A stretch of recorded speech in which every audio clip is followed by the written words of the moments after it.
Ladies and gentlemen, welcome back to Dwyer Stadium. After the craziest game of the season, maybe in years for the Batavia Muckdogs. Right back at it, just about. Last night's game ended around 10:45. Just about 16 hours later, we're right back for more Muckdog baseball. That is the beauty of the PGCBL. Welcome. My name is Nikita Lohman. I'll be taking you through this double header today as the Batavia Muckdogs take on, for the first time ever, the Niagara Ironbacks.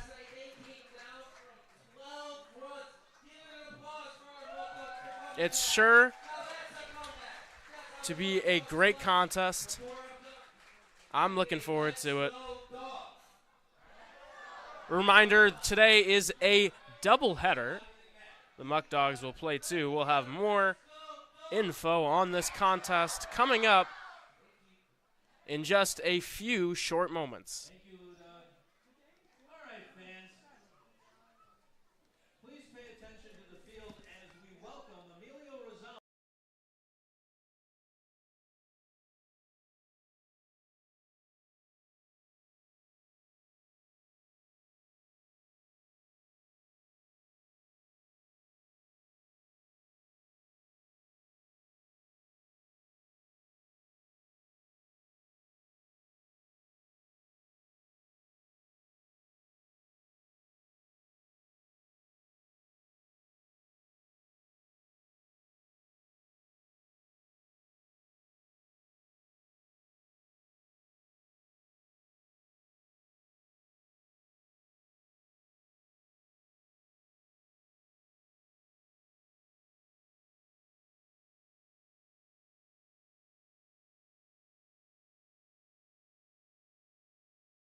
Welcome back here to Dwyer Stadium.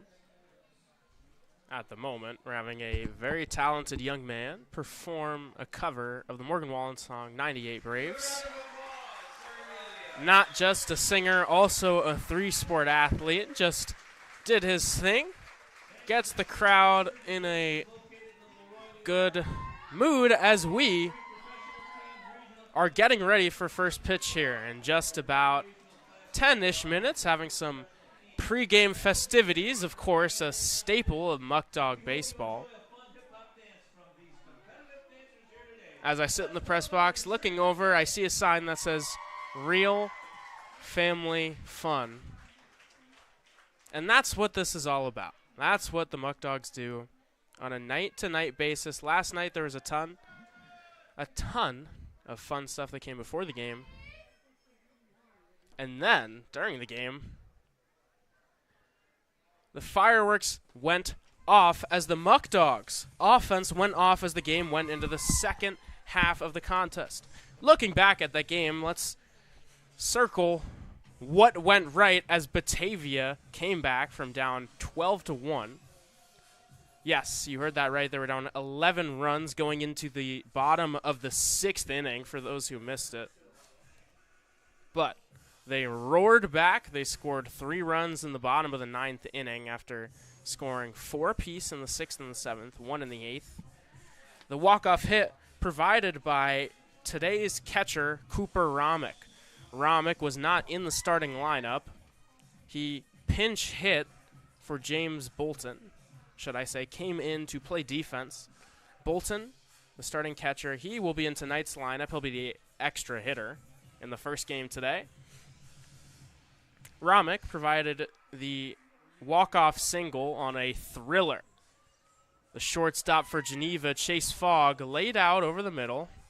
He stopped it from going into the outfield. They threw to first to try to get Romick. It was not in time. And speedy Tyler Castrotaro, heads-up base running, flew down the line and scored the winning run. A little bit of shuffling in the lineup for today's contest. A reminder to the fans, with today's games being a doubleheader, we won't play a full 9 in either one, unless, of course, extra innings transpire. It will be 2 7-inning contests today, so 14 more innings of Muckdogs baseball after an absolute thriller that was last night.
As the lineups are announced here at Dwyer Stadium for the Niagara Ironbacks, let's go through it in sync with the game. Leading off, it'll be the second baseman, Devin Mador. Batting second, it'll be the extra hitter, Bryce Bedrosian. Batting third, the designated hitter, Connor Gatens. Batting fourth and playing first base, it's Andrew Bishop. Manning right field and hitting fifth, it's Chase Hubble. The sixth batter is the catcher, Brock Granger. In the seventh spot, it's first baseman Jax Arcuri. Batting eighth, it's the extra hitter, Grayson Briggs. In the 9 hole, the shortstop, Caden Wilson. And rounding out the lineup, it's the left fielder, Nolan Phelan. On the mound, you'll see him a little bit later, of course, as he will not be hitting in the lineup. It'll be the pitcher, Derek Riceberry. And on the mound for Batavia, the man who will go up against this starting lineup is Gavin Chandler. Chandler from Alabaster, Alabama. We've seen him once this season, the rising senior at Bevel State Community College, who pitches innings. And in a 7-inning game, a complete game is essentially dead in baseball these days. This is the day that you could certainly see one. Gavin Chandler, a guy who's going to fire home strikes, something that is a point of emphasis for the Muckdogs after, while they pulled out a win, they walked more guys than they would have liked last night. Your Muckdogs are managed by Joey Skip Martinez. As they had, in the 13-12 victory, they walked 11 batters. As you see on the screen, Gavin Chandler, a guy who isn't going to walk a ton of guys. His last outing, his first of the season, has been, to this point, the best pitching performance from a Muckdog starter this season. Against Elmira, he went 5 1/3 innings, allowed just 1 run, gave up 7 hits, but he knew how to navigate around those base runners. A lot of singles that were not strung together. And when you walk just one batter, it's compounded less. The hits hurt you less when you walk less guys because those hits just come with less runners on base. Also struck out 4 batters. But again, Gavin Chandler is a guy who's going to attack the zone. He's going to utilize his pitch mix. He's going to throw different pitches, different counts, and different parts of the plate. The crafty lefty, always fun to watch. We are just a few minutes away from first pitch here tonight. We'll step aside for just a moment. Don't go anywhere. We'll be right back with Game 1 of the Batavia Muckdogs versus the Niagara Ironbacks.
In this international contest, we will have now the playings of O Canada and the Star Spangled Banner.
Something fun of note that is going down as it's an onion-themed day at Dwyer Stadium.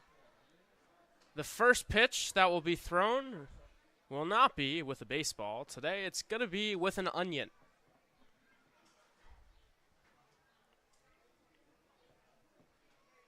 Before lineup cards are worked through, they'll make sure that's all set. And the onion, you know, really was a pretty good throw, to be honest. I don't know if you could see on the broadcast. Hope you could catch the flight of that ball.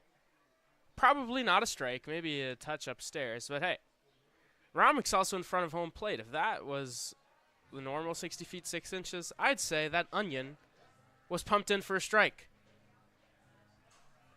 And again, with Gavin Chandler on the mound, I think that should be a theme for the day because he is going to pump strikes. He pitches deep into games, and you don't go deep into games if you get deep into counts consistently. And a guy like Chandler is going to induce soft contact early in the count. In today's day and age, a lot of pitchers stray away from that a little bit. Of course, always want soft contact, but the strikeout is incentivized just so much. And Gavin Chandler is a guy who turns back the clock. He pitches with great command and finesse, and it's worked for him tremendously. He led the Muckdogs in innings pitched last summer. Already has the longest outing of the year this summer for a Muckdogs pitcher. And now in a 7-inning game after a contest which saw Batavia use 5 different pitchers last night, he'll look to save some arms.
Gavin Chandler just finished up his warm-up pitches, and we are ready to get this thing going. As leading things off in the box for the Ironbacks, it'll be the second baseman, Devin Mador. Mador just finished his freshman season at SUNY Niagara. That's some success there, a .286 average, .444 on base percentage, as he takes ball one outside. And we are underway.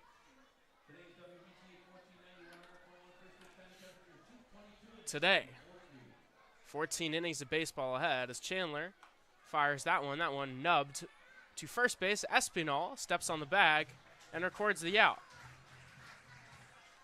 With one out in the field, you gotta peek at the defensive alignment at first base. Let's take you around the Muckdogs infield.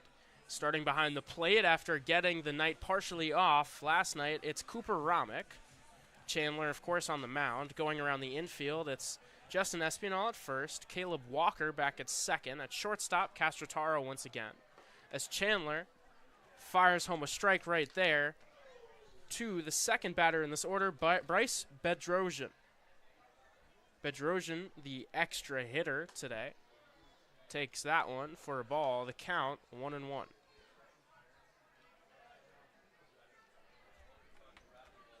Bedrosian just finished his freshman season at Bismarck State. Takes that one outside. It's to and 1. The left-handed hitter hails from St. Catharines, Ontario, as many of his fellow teammates do, as here comes the 2-1. Fastball up and inside. Bedrosian in the driver's seat early. At Bismarck State in 13 ABs, he went 5 for 13, had a 500 on base percentage. As here, he pops it up third base side. Inman over towards the line. That one goes out of play into the stands, and the count runs full.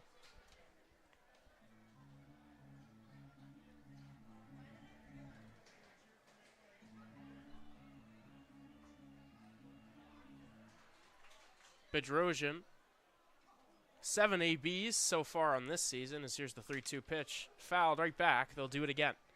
Still looking for his first hit on the year. He's started in 2 games, appeared in all 3. The Ironbacks as a whole are looking for their first win. They're 0-3 on the young campaign. Chandler sets and kicks and fires with the 3-2 offering. That one paints the outside corner for a called strike 3.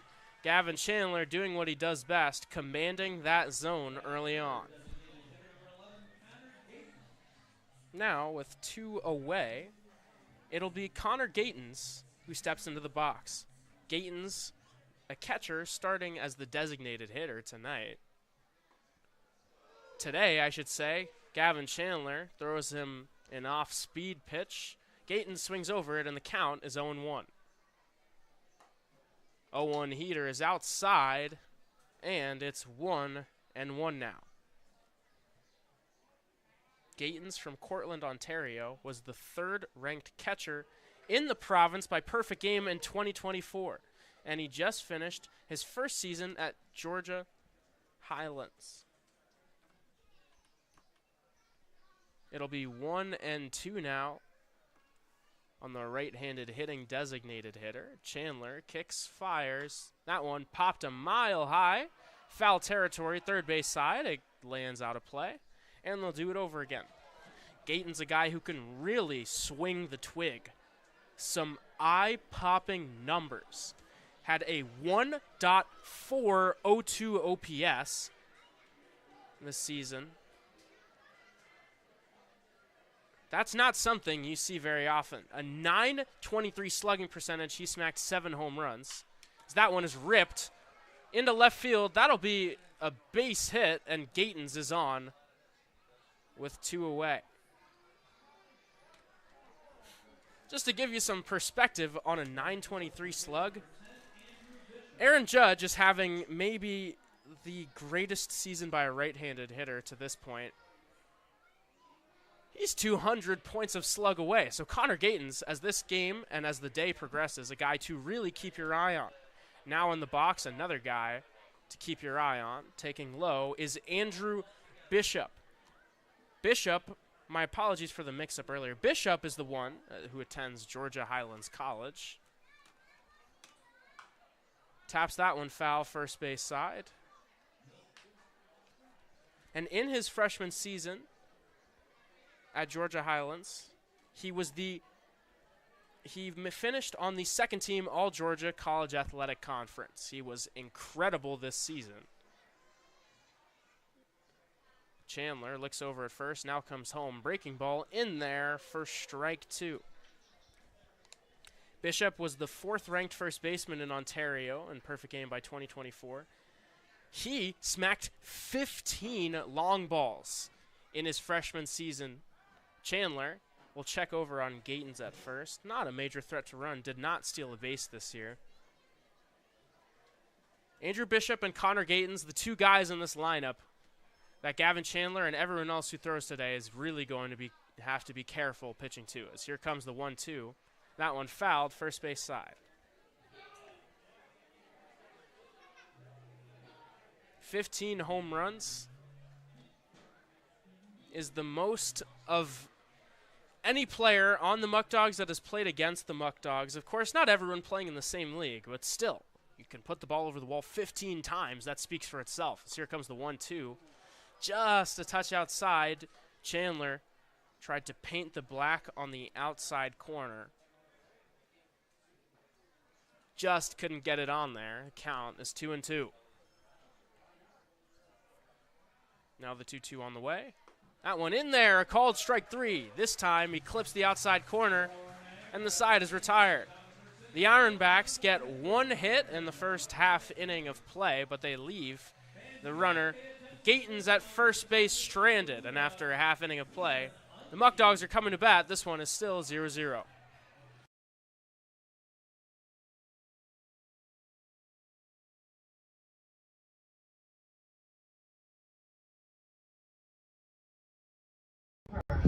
Hi, what can I get for you? One Muckdog ale, please. Oh, that sounds good. Here you go. You know what? Let me get one of those too. Hey, Thank you, good sir. what is this Muckdog ale? Oh, it's actually the official beer of the Batavia Muckdogs, brewed by yours truly, Eli Fish. Come down, stop by, and get yourself some drinks, some food, awesome stuff at 109 Main Street.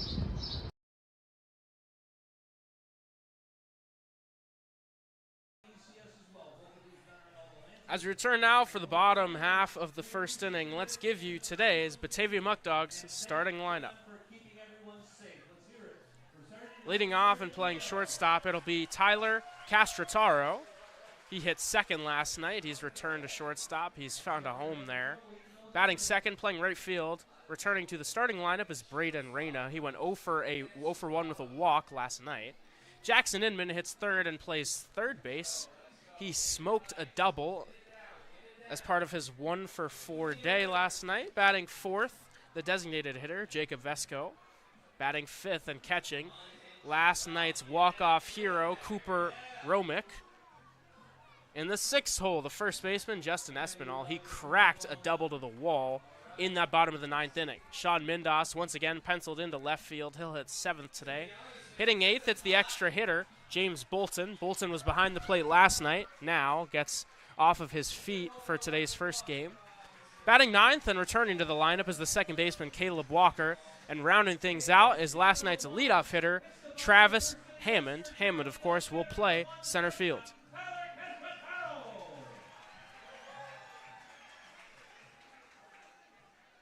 Castrataro awaits and takes ball one inside from Riceberry. And he's ahead 1-0. Here comes the pitch. That one paints the outside corner. It's a 1-1. The Muckdogs flashing the all-red jerseys for the first game today. 1-1. Outside, ball 2. Some intel on the Ironbacks starting pitcher Derek Riceberry. That one paints the outside, and the count is even at 2 apiece. Riceberry from Burling, Ontario. He just finished his freshman season at Mary University. He's got a heater that'll sit in the mid-80s. He tops out at around 87 miles per hour. As Castrataro swings and misses through a breaking ball for strike 3, and Riceberry has a quick first out. Now batting, it'll be Braden Reyna. Reyna had his first day out of the starting lineup last night.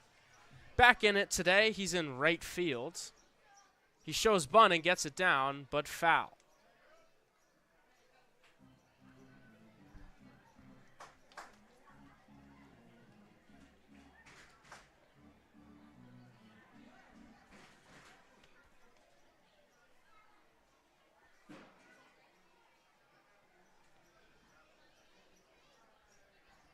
It'll be an 0-1 now. Swing and a miss on a changeup down and away. Riceberry quickly ahead, 0-2. 0-2 pitch on the way. Called, strike 3. Riceberry dials up a fastball. Reyna maybe sitting off speed. Frozen up. And 2 outs on 2 Ks for the young right-hander as Jackson Inman comes to the plate.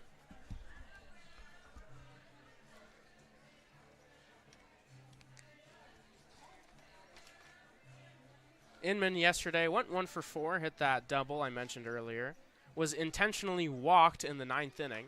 So he grounds that one to third base, fielded. The throw to first base goes by Bishop. Inman will advance to second base on the E5, capitalizing on the mistake right there from Arcuri.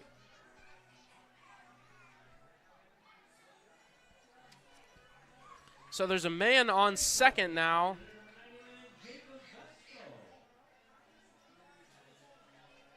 With 2 down, and Jacob Vesco comes to the plate. Vesco had last night off. Back in today's lineup as the designated hitter. He's batting cleanup, looking to drive home the first run. And he'll take strike 1.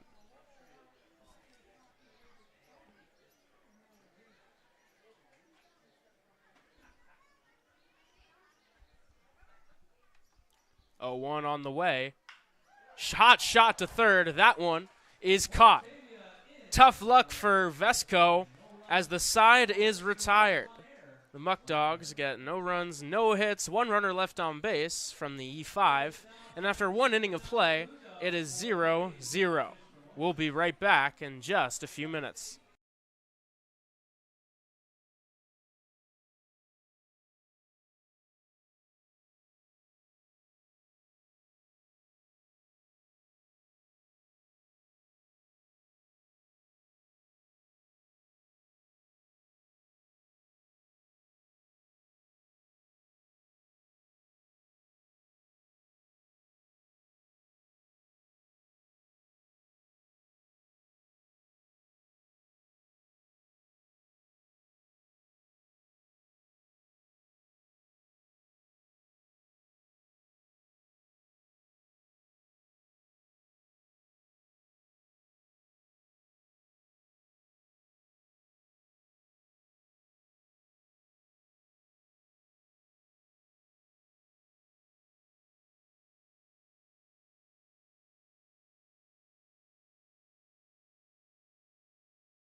Heading now to the top of the second inning. The leadoff man is Chase Hubble. Hubble from Welland, Ontario. He just finished his freshman year at Bismarck State. Fouls the first pitch he sees down the right field line, foul. The count 0-1. Hubble stands at 6'2", 187 pounds.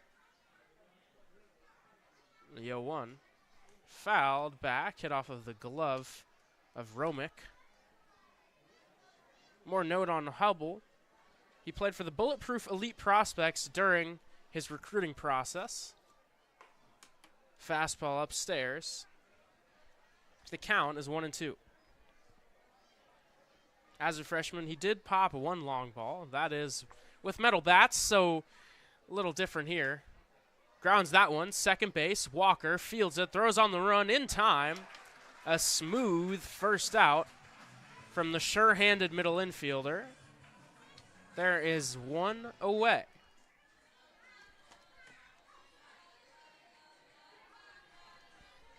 And with 1 out, it brings up the catcher, Brock Granger, to the plate. Granger fouls that one outside of first. It's 0-1.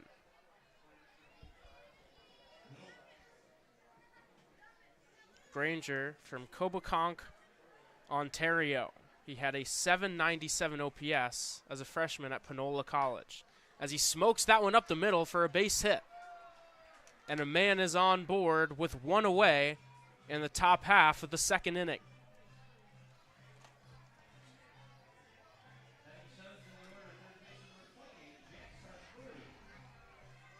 Now batting, it's the third baseman, Jackson Arcuri.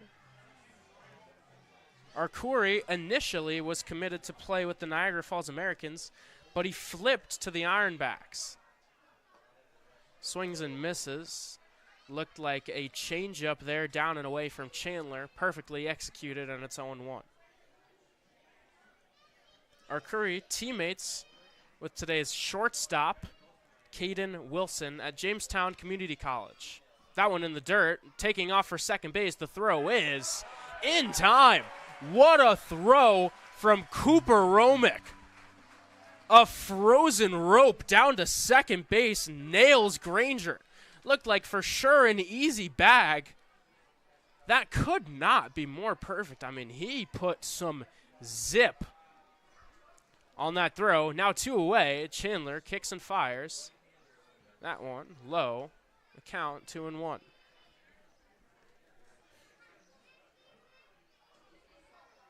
Here's the pitch. Paints the outside corner. The count now 2-2.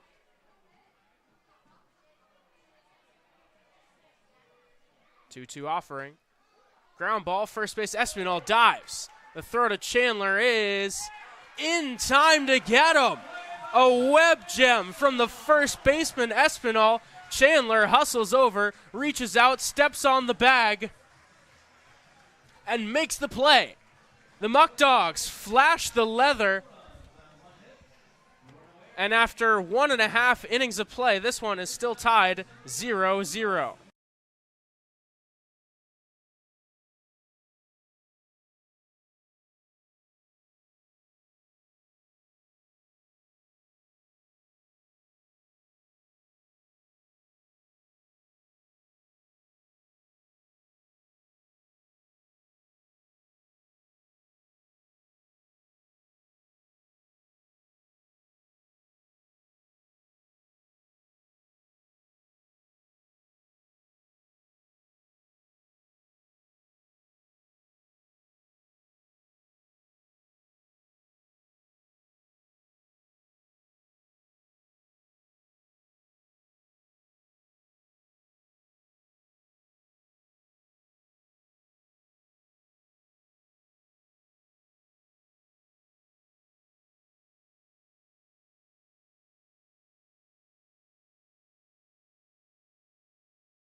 We return now for the bottom of the second inning.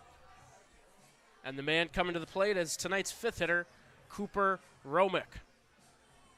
Romick just showed off the cannon that he possesses as a right arm, nailing down Granger last inning. Now he's up with the twig, and he takes a ball 1 outside. Romick, part of the emotional victory last night. That one fouled back. A victory that I think could kickstart a real shot, sort of shot out of a cannon type of moment. Romick takes that one just on the inside corner. Count 1-2.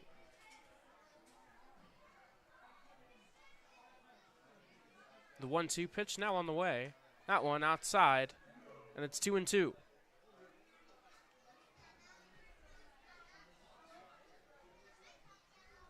The Muckdogs. Romick flares that to second base. The catch is made by Mador, and there's one away.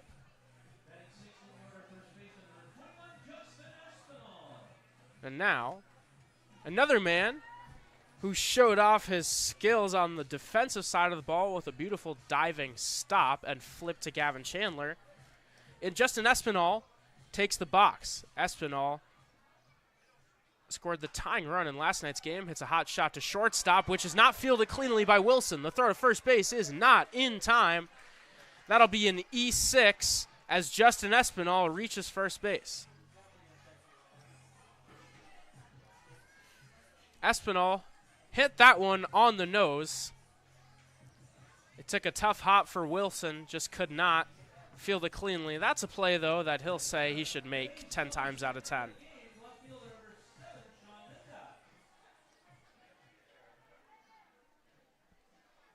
Sean Mindas now hits it off of the glove, and it rolls into right field. That's going to be a base hit for the left fielder.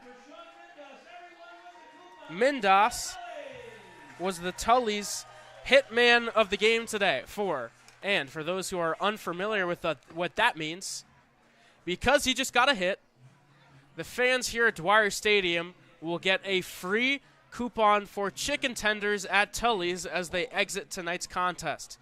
So Mindas has just made the home fans happy for more than one reason, as now the extra hitter James Bolton digs into the box with 2 runners on base. He cuts and taps it foul. It's 0-1.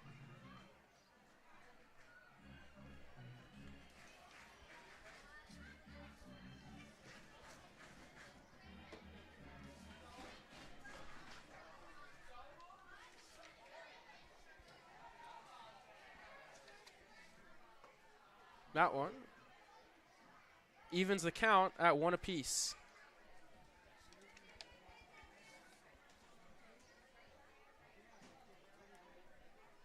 Riceberry has not had a ton of help from the defense behind him so far, as Bolton taps that one foul, third base side. It's 1-2.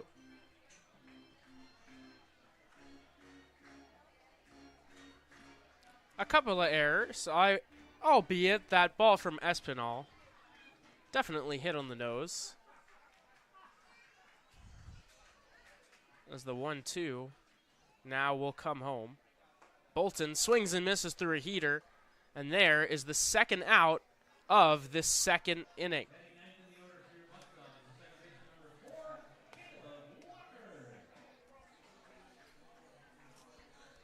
Now, with 2 runners on base, it's Caleb Walker who comes to the plate. Walker pinch ran for James Bolton in last night's game while the Muckdogs were still trailing. Didn't get an AB. It was Cooper Romick who took his spot behind the plate. As here's the pitch. That one outside for ball 1.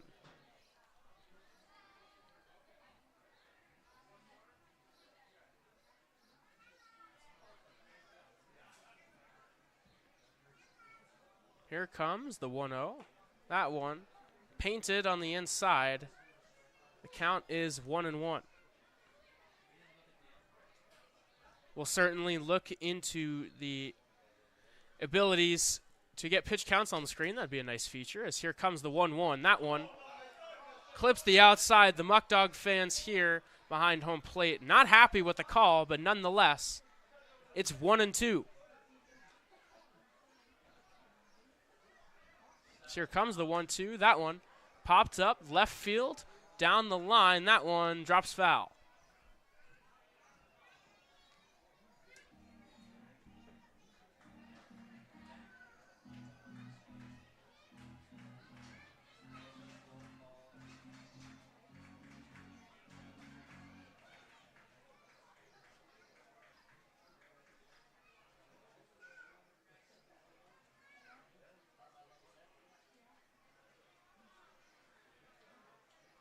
It'll be a 1-2 count now on the second baseman and the pitch. Breaking ball in there for a called strike 3.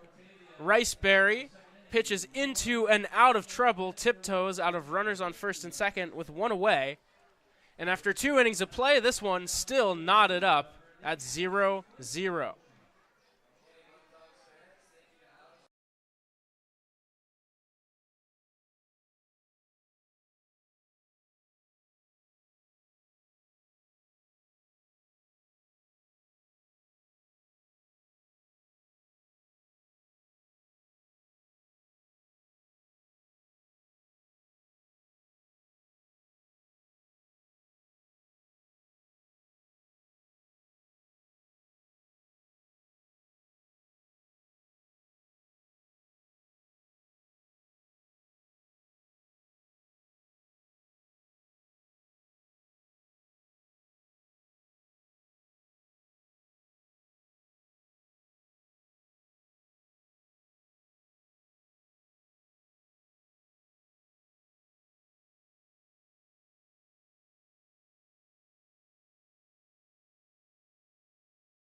Now back for the top of the third inning.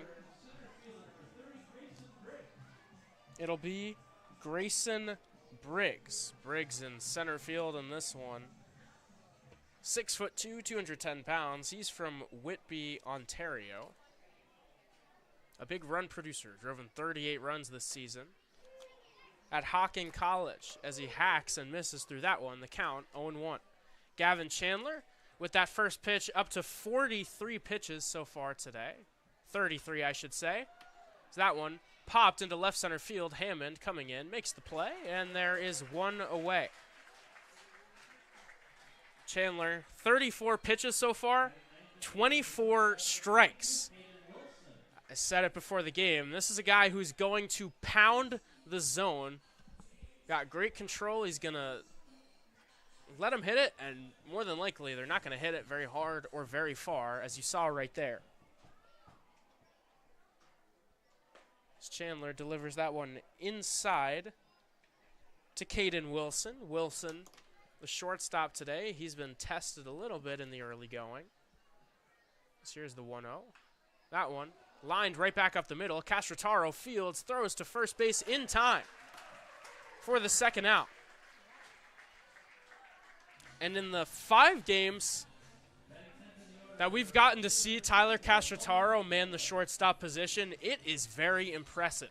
He fielded that one on the other side of the second base bag, and he made it look easy, as he has so many times, whether he's running in on a ball, ranging to his right, ranging to his left. Castrataro has shown off his athleticism. So here's the 1-0. That one, fastball outside. The count is 2-0.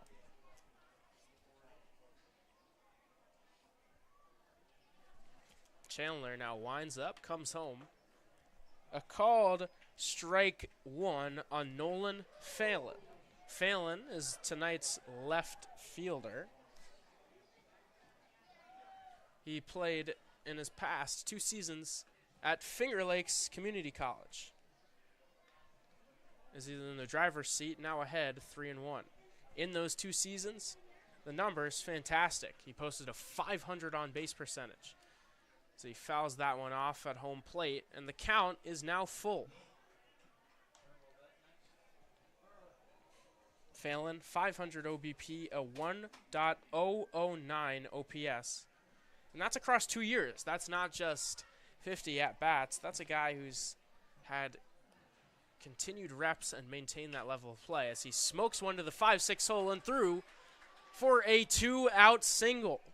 The 10-hitter gets on board, and Chase Mador digs into the box for his second AB. He grounded out unassisted to Justin Espinal back in the first inning.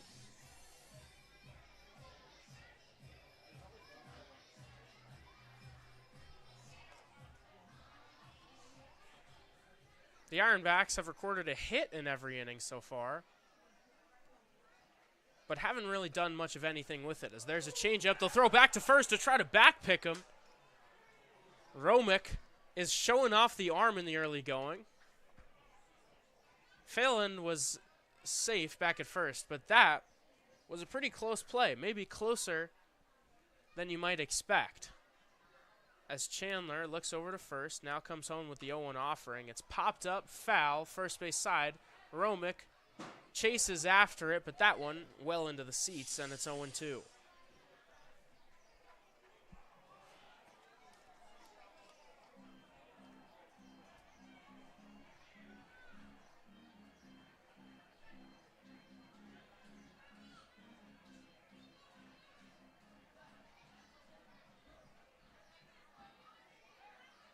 Here it comes. Fastball. Just a touch high, and it's 1-2.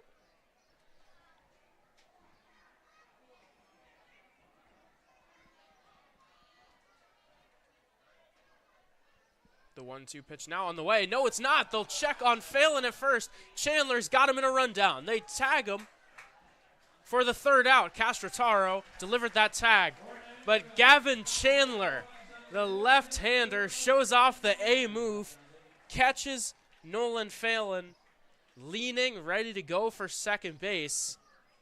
And that ends the inning. The Ironbacks get no runs, 1 hit, thanks to the pickoff, no runners left on base. And after 2.5 innings of play, this one is still knotted up at 0-0.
We're back now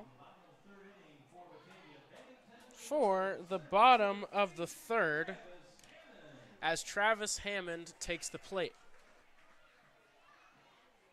Hammond batting in the 10th hole. This is probably the exact spot that Coach Skip Martinez dreams of having him up. A speedy guy who gets on base. He's like the second leadoff man, and he gets to lead off this third inning. He takes a strike 1. Hammond hit leadoff last night. So he swings and misses through the 0-1 offering. It's 0-2. Hammond got on base 4 times. He went 2 for 3, drew 2 walks, and an RBI on a safety squeeze to tie the game up in the bottom of the 9th. So here comes the 0-2 pitch. That one outside. 1-2 now.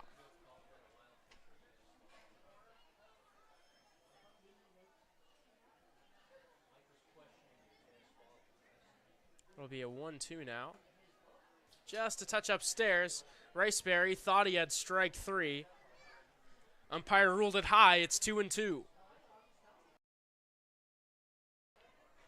Now the 2-2 comes on the way.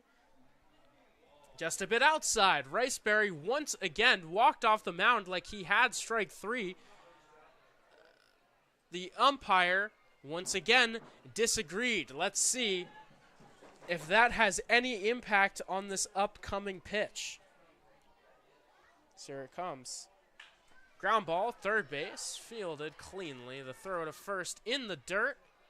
Nice scoop there from Bishop for the first out of the inning as they retire the speedy Hammond.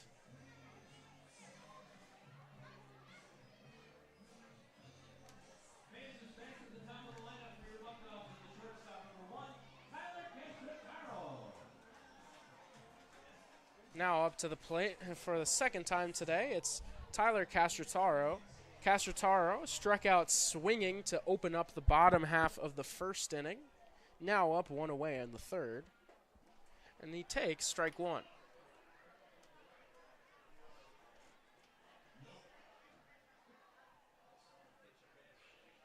Castrotaro takes time, takes a practice swing, regroups, and now digs back into the box. He flashes bunt and gets it down. Riceberry fields it cleanly, throws to first in time for the second out. 2 quick outs. Understand the idea there from Castrotaro, a guy with a ton of wheels. Flashed those wheels not just in this game over the middle, but last night when he scored from second base on that walk-off infield single from Romick. As Braden Reyna takes the ball low and inside, and it's 1-0. Reyna, high chopper to first base, fielded cleanly, steps on the bag in time. Nice hustle from Andrew Bishop to retire the side. This one flying by. We are through 3 innings. Reminder, this is a 7-inning game, and after 3 innings, it is still 0-0.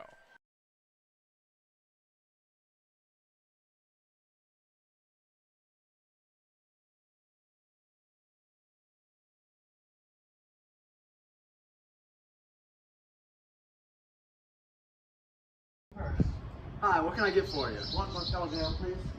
Oh, that sounds good. Here you go. Hey, you know what? Let me get one of those too. Hey, Thank you, good sir.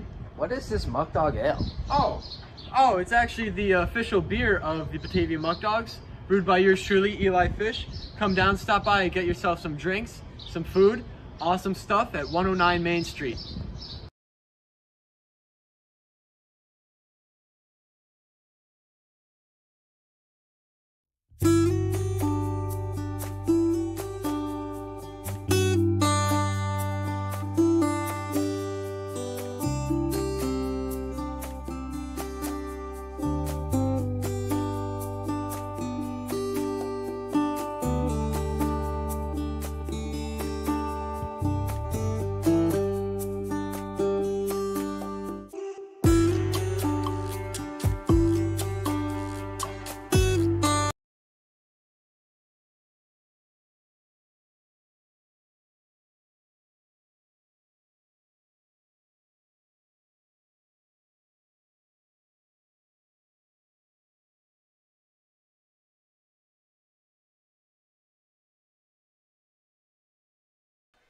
Back now for the top of the fourth inning. Gavin Chandler still in the mound for his fourth inning of work. He's been extremely efficient. He's thrown just 42 pitches so far, averaging 14 per inning. Saved a few bullets there thanks to the pickoff of Phelan to end the third. Because of that, Mador is still in the box here, and he nubs that one foul outside of first for strike one.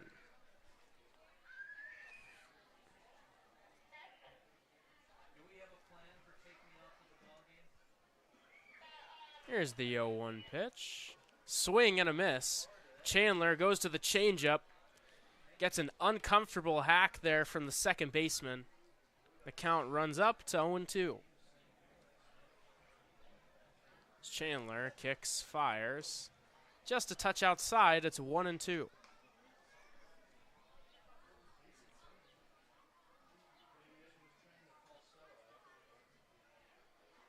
On the way, the 1-2. Line drive into left field. That's a base hit.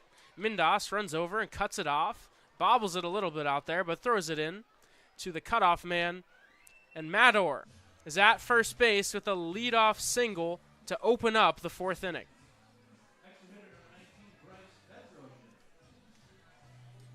Now the extra hitter, Bryce Bedrosian, will come to the plate after he struck out looking in the first inning.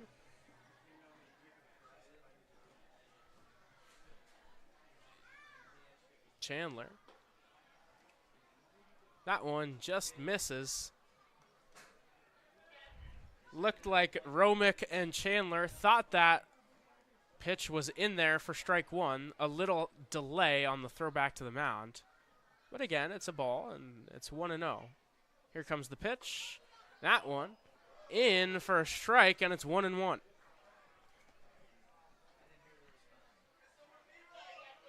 Looked like a pretty similar pitch to that last one, if I'm being completely honest. The 1-1 now on the way. Swing and a miss. Nice pitch there from Chandler.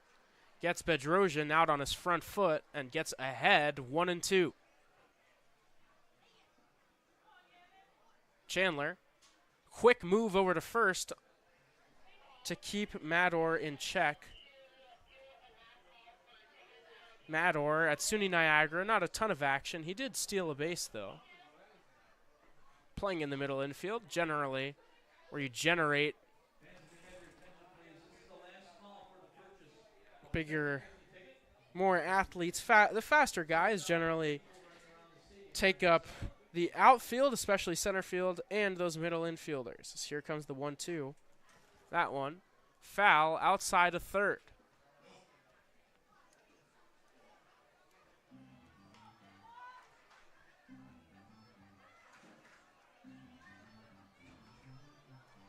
As the man credited with the Yankees' 1990s dynasty, Gene Michael put it, strong up the middle, that's how you build a great team. And part of that is putting athletes at second base, shortstop, and in center. And you can see that with the Muckdogs. The 1-2 on the way. Breaking ball in there for a called strike 3. Chandler works that front door curve to perfection to get Bedrosian looking for the second time today. Now, Connor Gatens, the man with some serious thump in that bat, takes the plate. Once again, they've got another man picked off. Espinal throws to Castrotaro, who throws it back to Chandler. The tag is just missed. They called him safe. Chandler and Espinal not happy with that call. Coach Skip Martinez is going to walk out to the umpire and have a chat. Gavin Chandler with a beautiful move had him leaning. Coach Martinez pleading his case. Gavin Chandler taking a knee behind the mound. Clearly unhappy with that call, as is Espinal. Those two had the best angles on that. Pleading his case, but can't imagine that anything has really changed. Coach Martinez, pretty animated right there, not happy with that call. He got them to talk it over, but the call is still safe.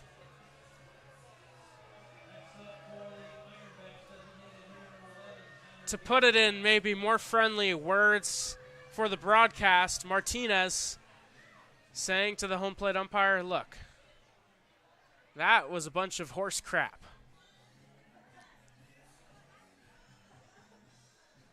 I'm sure he didn't use those words exactly.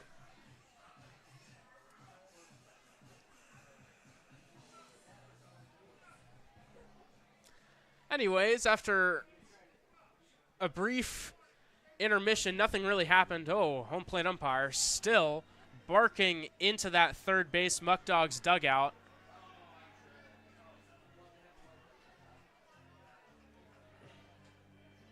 Now I think we're ready to return back to the action.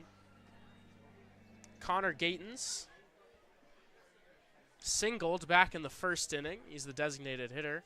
In the first game, likely we'll see him at catcher.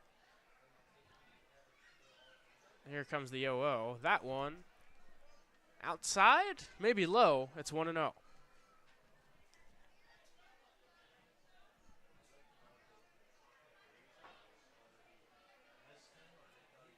The 1-1 on the way. 2-0 now.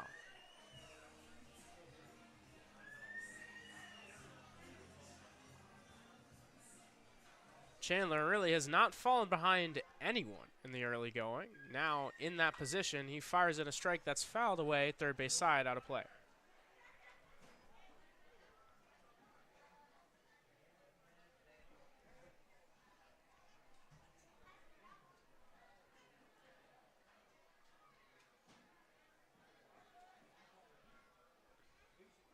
Chandler looking over at first. Comes home with the pitch. Fastball up and away. It's 3-1. A reminder that this game is the first of a doubleheader, and because of that, they'll play just 7 innings. Still tied 0-0 in the fourth. The 3-1 pitch in there for a called strike 2. Chandler paints the inside corner.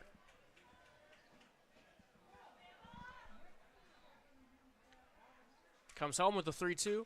That one, line drive, fair, down the left field line. It rolls into the corner. Mindas fields it out there. They're waving home the runner. Castrotaro fires it to the plate. He's safe, well in time. And the Ironbacks strike first on the ribby double from Connor Gatens. Gatens just got a fastball. Saw a pitch he liked, ripped it down the line. Just stayed back long enough to keep it fair. They appeal over to third, They were contesting that Mador did not step on third base when he was rounding to come home.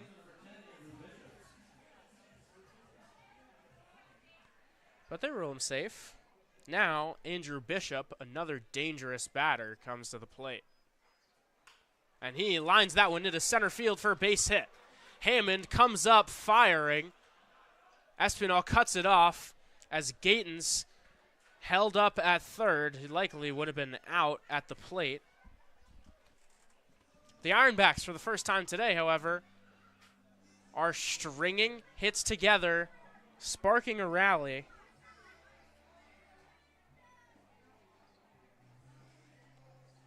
Coming to the dish will be Chase Hubble, as pitching coach Grant Bickham will talk things over with his infielders on the mound.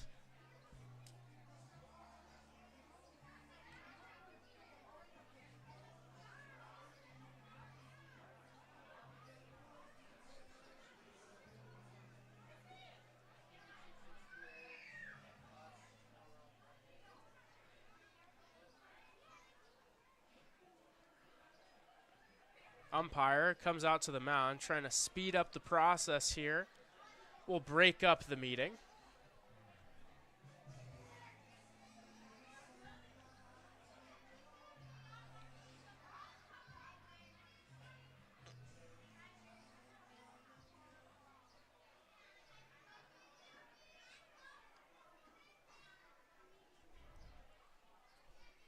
Hubble takes a long look down at third base, checking to see any potential signs from manager Richard Griffin down there. We'll see what they end up doing in a first and third situation. Chandler's first pitch, just a touch outside, and it's 1-0.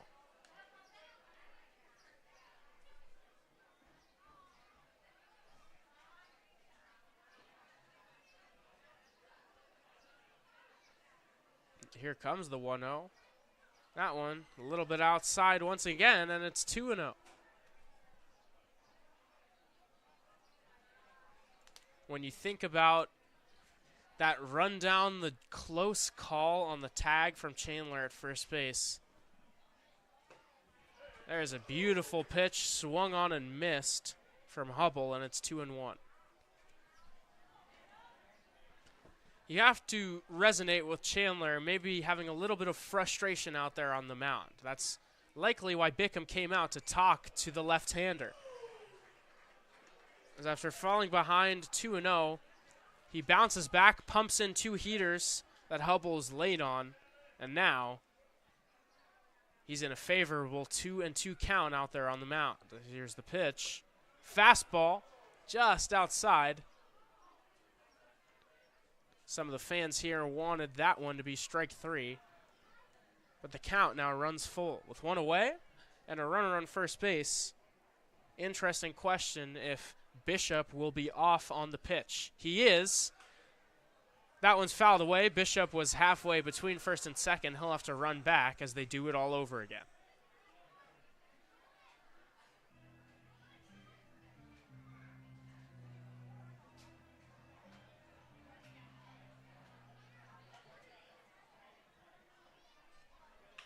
That one grounded to shortstop. Castrotaro throws to second for one. On to first. It's a double play. Gavin Chandler bears down, gets out of further trouble. The Ironbacks strike for their first run of the ball game, but no more. One runner left on base, and after 3.5 innings of play in the shortened 7-inning game, we are halfway through. Niagara leads 1-0.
Now back for the bottom of the 4th inning. It'll be the third baseman, Jackson Inman, who will lead things off. Inman reached on an E5 back in the 1st inning. Looking to reach base once more. And the first pitch he sees from Riceberry is skied into center field. Sends him back. That one's going to get down in the left center gap and roll to the wall. They're waving Inman to third. The throw is not even close. Jackson Inman leads off the bottom of the 4th with a triple. And the Muckdogs have the tying run just 90 feet away.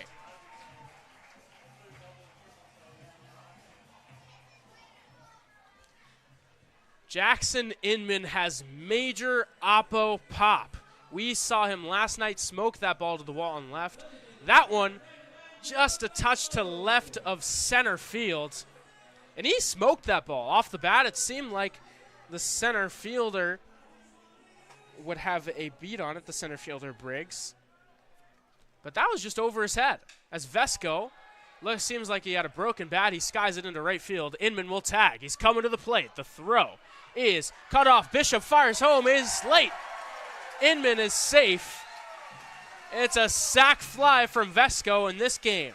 All ones, one apiece.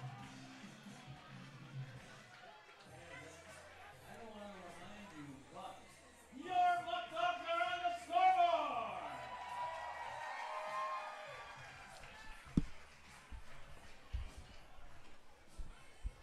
The catcher number 47, Cooper Romick. Now Cooper Romick in. He swings and misses at strike one.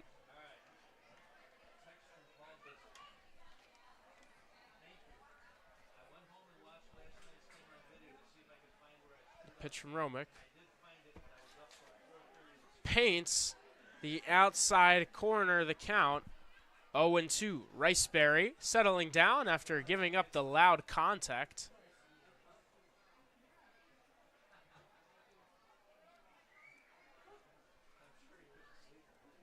0-2 now on the right-handed hitting catcher. Riceberry steps off. Asks for a redo on the signs. Now coming home. That one tapped to third. Fielded in the hole by the shortstop. The throw is not in time. Cooper Romick showing off the wheels for a catcher. Legs out, an infield single with one away.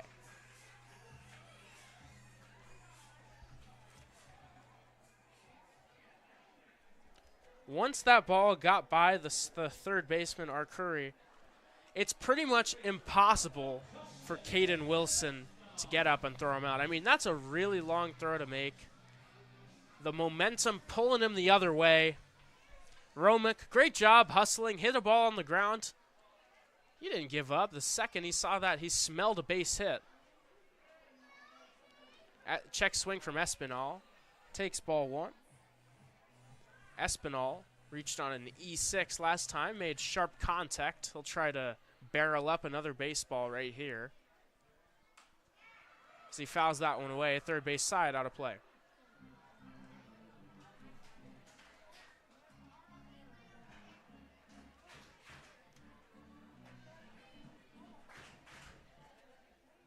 One offering. Fly ball down the left field line. That one will land near the Muckdogs bullpen. There is some action in the Muckdog pen.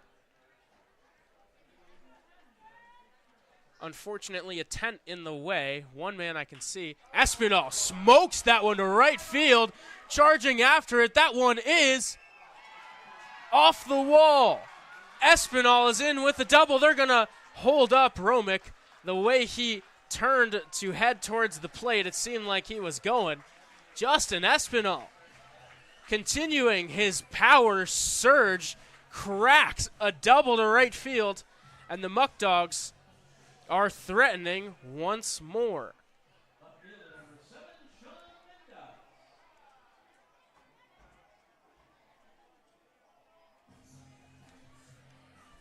Sean Mindas now coming to the plate. And he's someone who, in the early going, has been the exact man you want at the plate with runners in scoring position. Last game, 2 for 3, had 3 ribbies. The game before that, 2 for 5. This guy consistently just gets hits when there's a situation to drive in runs. He's going to come through more than likely.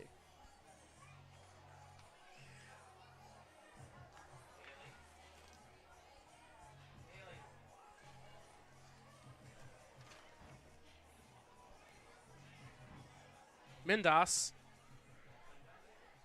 after that base knock back in the second inning, with the drawn in infield, here's the pitch, that one low. After that base hit in the second inning, Mindas has now recorded a hit in every game so far this season, and a 6-game hitting streak on the young year for the left fielder on his second season with Batavia. That one taken outside. The count 2-0. Riceberry flowed through those first 3 innings so smoothly. Now a few barrels, some loud contact here. Mindas taps that one, a high chopper. Riceberry is going to field and come to the plate. The throw is not handled, and Romick is safe. It's a ribby fielder's choice for Sean Mindas. And the Muckdogs take the lead. They are up 2-1.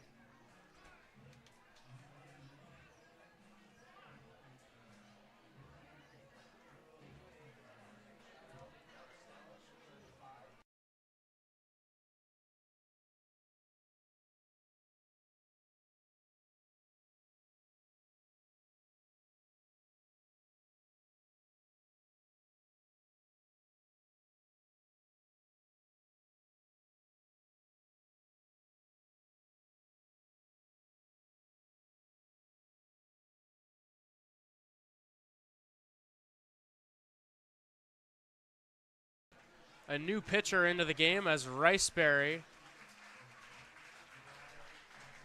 Sorry about that, jumped the gun. Riceberry still on the mound. Sean Mindas banged up at first base. I missed that live, to be frank. Really hope that Mindas is okay. He's walking for the most part under his own power right now. Definitely getting some support from the trainer and from Coach Martinez. Definitely a limp there. Hope all is well for the left-hander. Too bad we don't have... Here's the pitch. That one in there for strike 1. Hope all is well. Mindas did his job. Drove in a run. James Bolton an opportunity to follow suit. That one. Outside, it's a 1-1.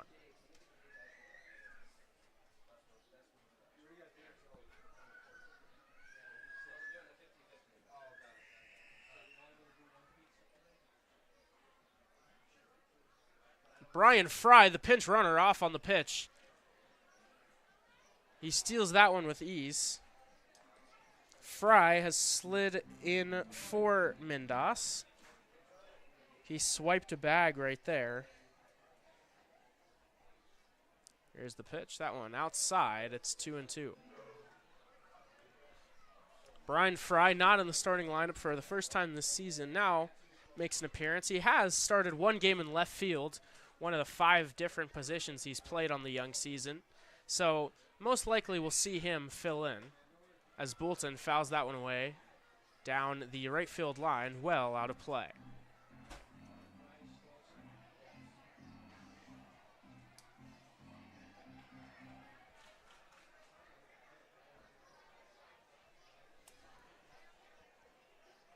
A 2-2 count now on the right-hander, and the pitch. Ground ball hits off of the second baseman's glove and hand. He recovers, tries to come to the plate with it, and Espinal is well safe. Had no play on Bolton at first base. Espinal was not running on the pitch as they didn't have the contact play on. But when that ball got kicked up in the air, he made a break for home plate, and there was no chance to get him out there. The Muckdogs extend their lead. They're up 3-2. 2-1 now. They've still got 2 runners on the board with 1 away for Caleb Walker.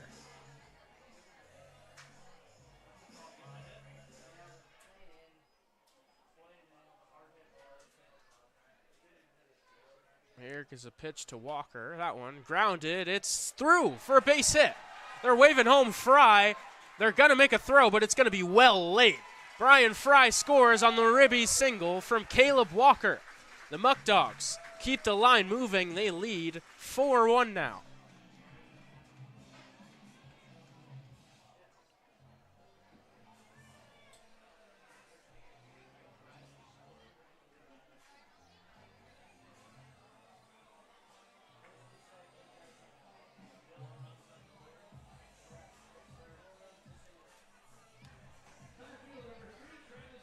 Travis Hammond now in the box.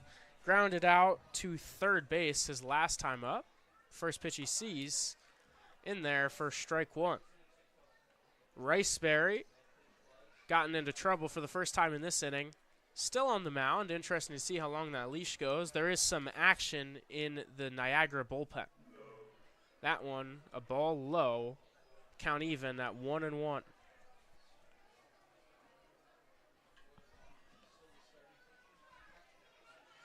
Here comes the 1-1 pitch. Paints the outside corner. Count 1-2.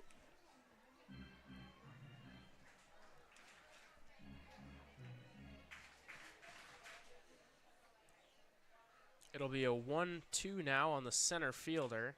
Takes that one upstairs, shakes his head. Says, no way, you're not getting me to bite at that one out of the zone. Still 2 strikes on him, it's 2-2.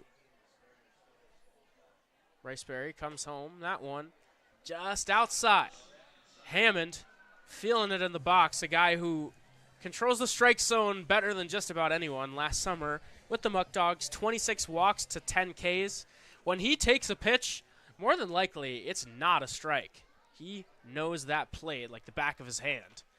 But that one just on the outside corner is a called strike 3. Hammond that time nods his head. All right.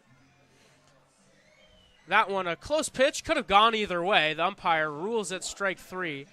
And that is the second out of the inning as the lineup flips over and Tyler Castrotaro comes to the dish.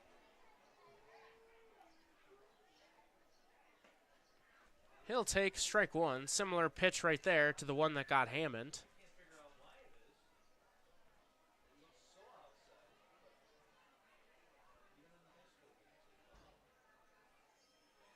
Here comes the 0-1.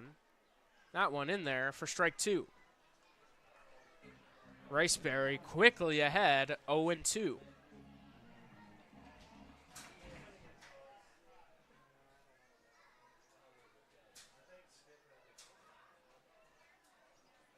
Pitch on its way. Swing and a miss, strike 3. Derek Riceberry settles down, stops the bleeding, but not before. The Batavia Muckdogs score 4 runs on 5 hits. And after 4 innings of play, they lead 4-1. Don't go anywhere. We'll be right back with the last 3 innings of action in this first game.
Gavin Chandler still on as we head to the top of the 5th inning. Chandler up to 65 pitches as we open this inning. Had to work a little more than he did in the first 3 through 23 pitches there.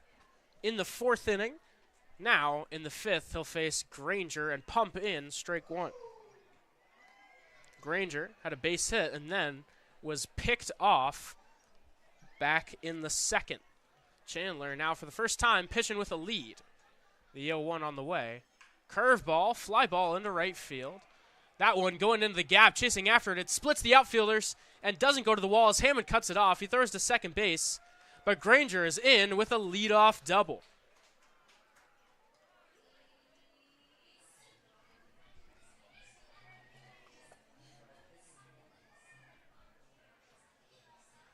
Now, Coach Martinez to the mound. That's going to be it for Chandler. The man coming to the mound, I got an early look at it. It's Luke Rising. Rising will come into the game now after Gavin Chandler goes 4 strong innings. Gives up just 1 run. That runner on second base is his responsibility. Rising, let's take a look at the man who's been great on the mound so far this season. He's appeared in 2 games. He's gone 5 2/3 innings. Shutout baseball. He's walked just 1 batter, similar in that sense to Chandler, that he's going to pump strikes in the zone. He's got a good fastball. He's allowed just 2 hits across 5 2/3 innings. And in this situation, I have to think they're calling on Rising to just close out this ball game. The game plan more than likely was Chandler to Rising, call that a game for game 1. Gavin Chandler did his part. They'll hope that the right-hander can do his part and finish off a Muckdog victory as Rising makes his warm-up offerings. We'll step aside for just a few moments.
Rising, done with his warm-up pitches. The first batter he'll face is Jack Sarkuri. Sarkuri was robbed of a base hit by Justin Espinal back in the 2nd inning. Espinal laid out, flipped it to Gavin Chandler. Now with a runner on second base, Arcuri takes strike 1. The final line on Gavin Chandler. Shouldn't say final, that runner on second base. Again, his responsibility. Across 4 innings. 3 Ks. That one fouled away. And Rising quickly ahead 0-2. Rising, like Chandler, is going to pump strikes in the zone. He's got a really nice fastball. Good feel for his breaking pitches.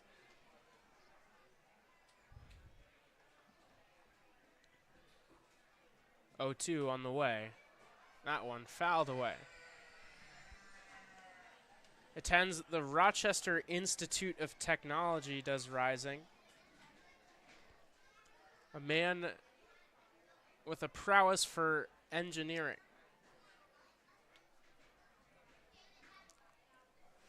RIT big on that area. Rising goes to the breaking ball, just a touch outside. It's 1-2 now.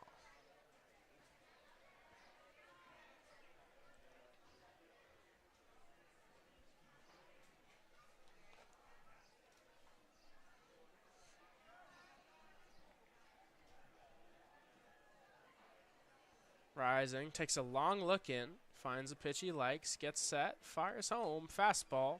Just a bit outside, Bolton couldn't corral it. The count 2-2.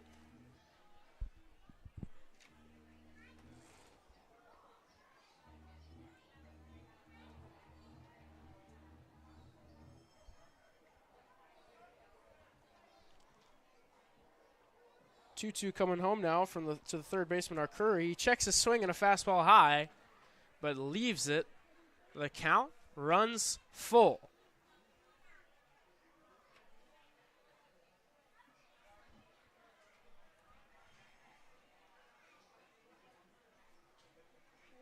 Three and two on the way. Rising gets him to ground to third base. Inman couldn't field it cleanly on the long run. Arcuri will reach. That one is ruled a base hit, as it was a slow roller. Inman had to go a long way. Even if he fielded it, really no guarantee that he'd be able to get that throw over to get Arcuri in time.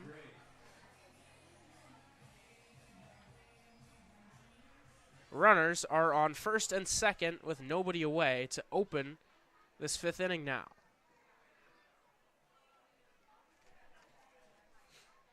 First pitch into Briggs is cut on and missed.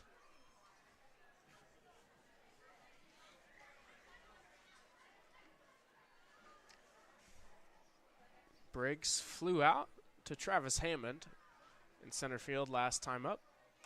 And here, fouls it away, third base side well out of play, over the bleachers, down that third base line, and maybe onto Bank Street. Hope nobody has a car out there.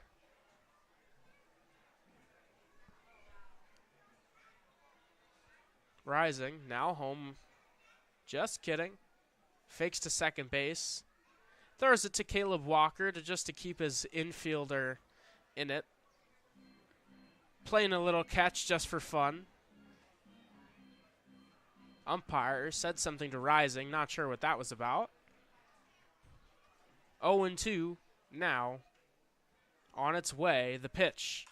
Fly ball into shallow left field. Coming in on it and making the catch is Fry. The throw back to second base. Not in time. But the first out is recorded as Brian Fry, in for the injured Sean Mindas, makes a nice athletic play to catch a sinking line drive for the first out.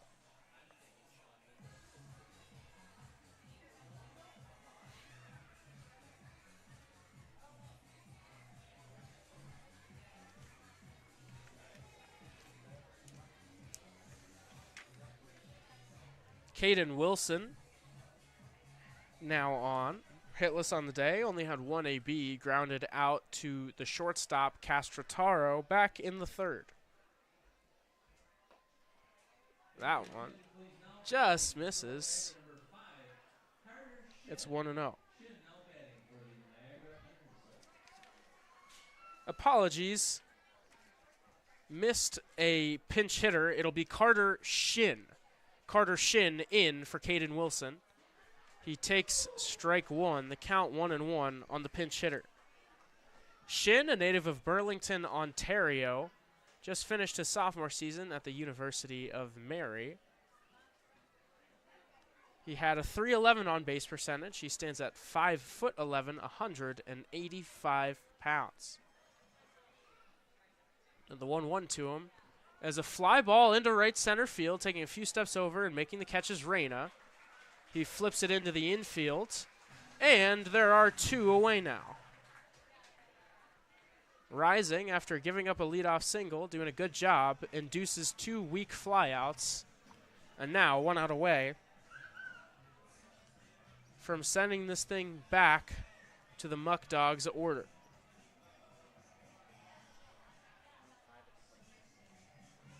Another pinch hitter in now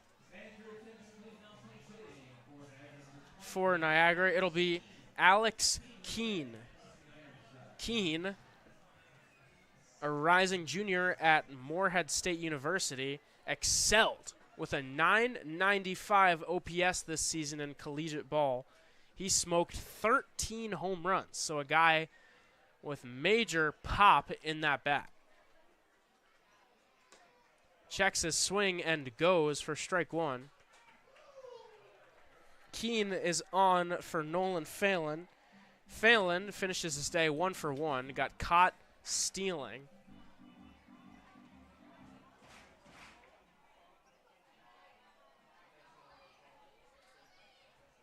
The pitch inside for ball 1.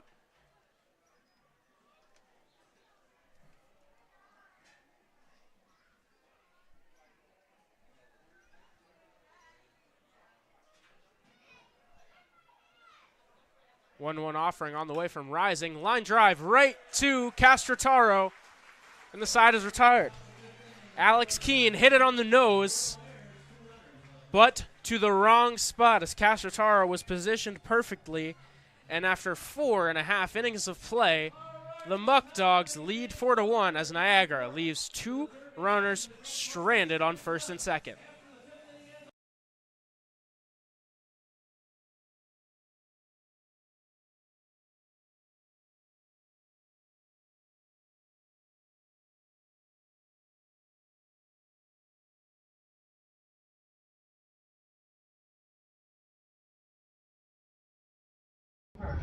Hi, what can I get for you? One Muckdog Ale, please.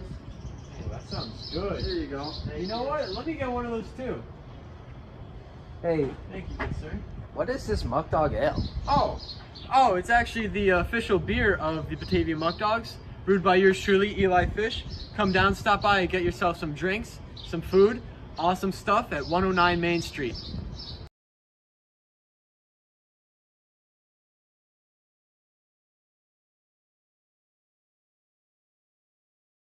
My favorite candy is Kit Kat, but I eat the chocolate first and then the wafer. Favorite candy's gotta be Reese's Cups. I'm gonna go with Starburst. My favorite candy's the Nerds Clusters. My favorite candy, Sour Skittles. Mike and I. They're new. They're called peelers. It's like you peel them and inside it's gummy. Sour gummy worms. Definitely have to go with Quit. Big Quit guy. Big chocolate guy. Favorite candy? Unpopular opinion, 100 grand. Undisputed champ, 3 Musketeers. Kit Kat. Starburst. Thanks. Cookies and cream. This is the best one. I'm gonna go with Quit. Favorite candy is probably gummy worms. Reese's Take 5. They're gummy clusters, don't get me right. Sour Patch Kids. Favorite candy? Japanese Kaiju. No competition. Reese's. Milky Way. Watermelon sour. Favorite candy is almond joy.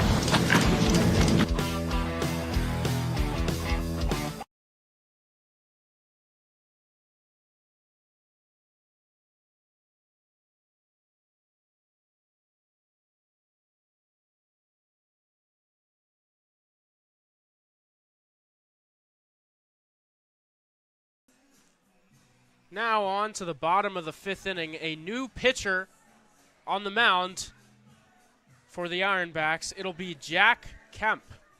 Kemp tossed 1.1 shutout innings in his first appearance this season versus Jamestown back on June 5th. Kemp in high school at St. Catherine's, where he's from, he led the team in K percentage. So a guy with some good strikeout stuff. He'll open up his day against Braden Reyna.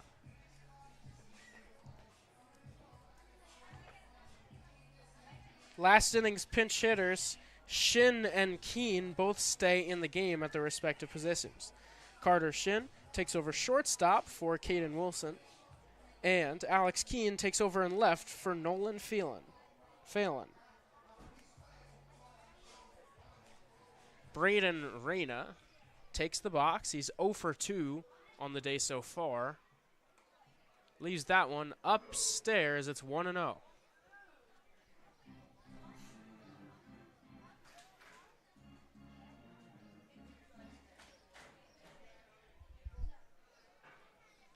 The 1-0 pitch on the way. Reyna takes a bit of an awkward hack, swings through it. It's 1-1.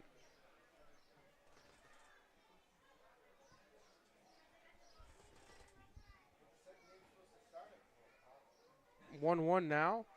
Swing and a miss. Strike 2.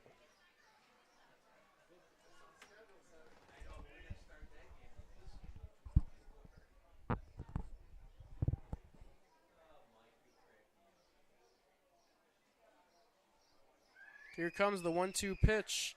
Fastball upstairs. 2-2 now on Reyna.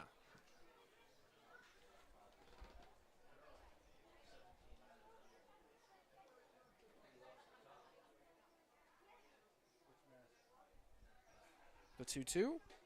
Upstairs once again. The count full on the right fielder.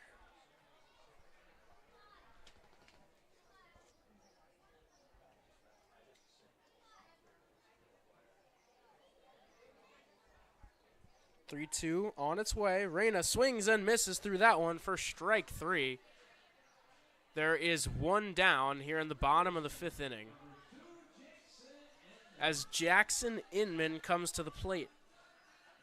Inman sparked that rally, the 4-run 4th inning, as he cracked a leadoff triple to left center field. Inman, a Maryland native,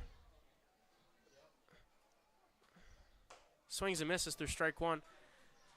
While I've been sitting here, I was thinking about it, and I think I have a comp for Inman, a guy who I think might be a player that he sort of emulates after as a guy near the Baltimore Orioles. Fouls that one away, first base side out of play. A left-handed hitting infielder on the left side of the diamond. He can play shortstop. He's at third. Wears number 2, and his swing, it all kind of lines up with the Orioles' superstar shortstop, Gunnar Henderson. Here comes the 0-2 pitch. Popped foul behind the plate, out of play. They'll do it again.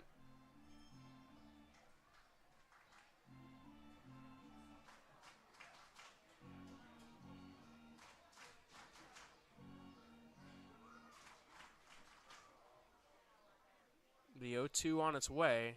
Inman fouls off a breaking ball to the Ironbacks dugout and stays alive. They'll do it once again.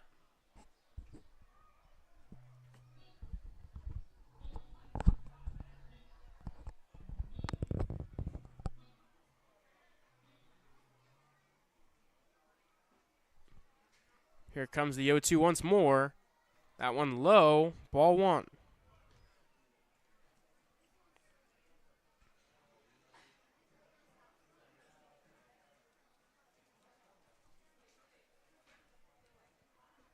It'll be a 1-2 now to Inman. Fouled to the backstop. They'll do it again. Inman staying alive, fighting off a ton of pitches while behind in the count.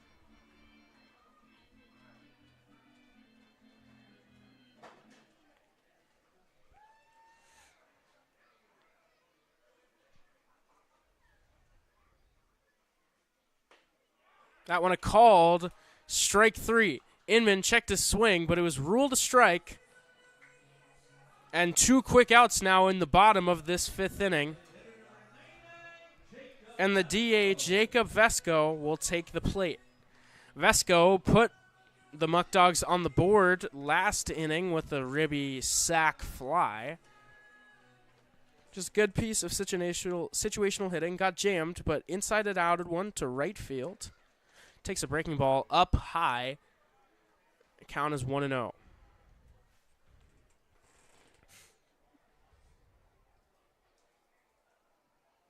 One and 0 now on the DH. Breaking ball goes over his back. and to the backstop. Vesco ahead 2-0.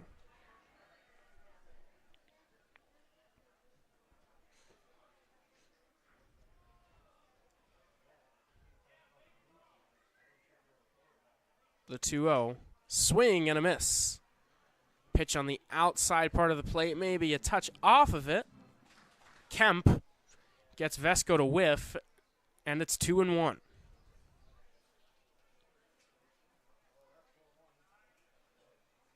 The 2-1 pitch. Another swing and a miss. Similar pitch, similar location, same result. Now 2 strikes, 2 balls, 2 outs here, bottom of inning number 5.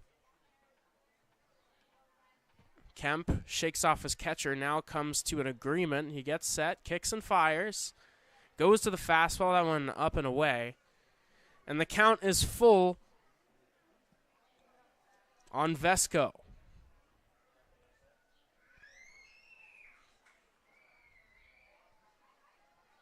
Here's the 3-2. Fouled away. He stays alive.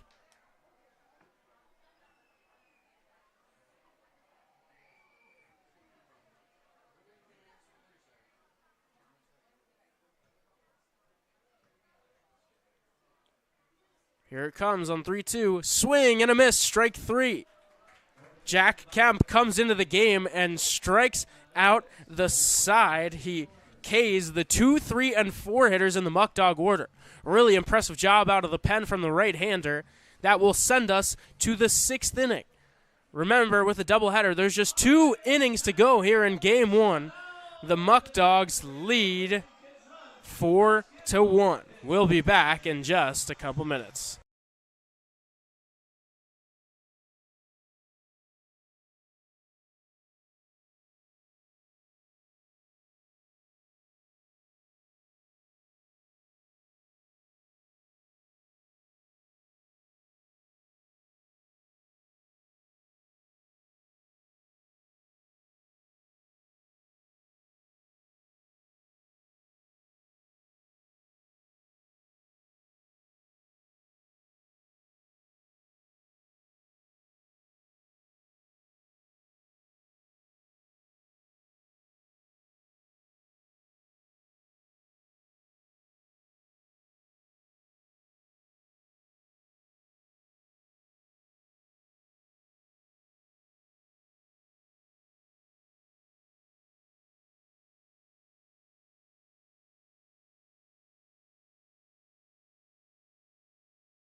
On now to the top half of the 6th inning.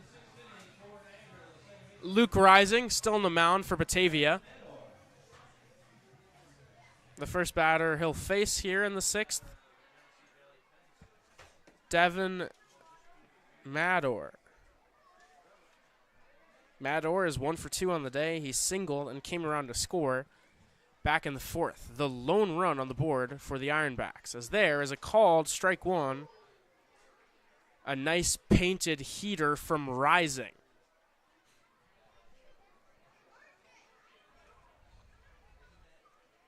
Oh, 0-1 now. The pitch on its way. It's a curveball outside, and it's even at 1 apiece.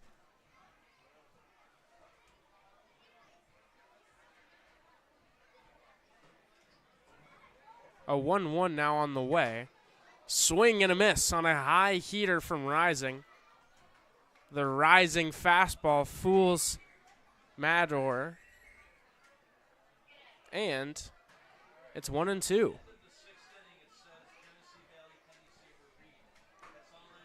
Here comes the 1-2 pitch. Ball upstairs. It's 2-2.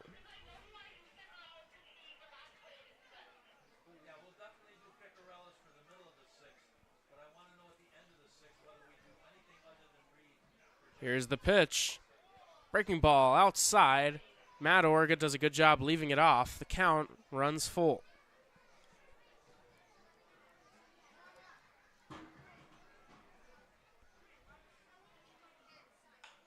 Tapped. Back to the mound, Rising. Fields it. Flips to first base. No, he'll run it to the mound himself.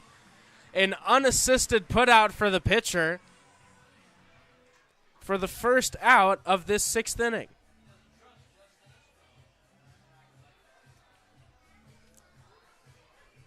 Imagine that him and Espinal will joke about that one in the clubhouse after the game.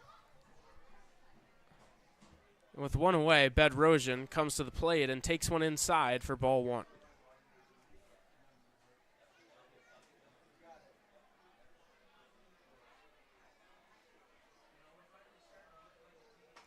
One and 0 on the extra hitter. Swung on and missed, Rising.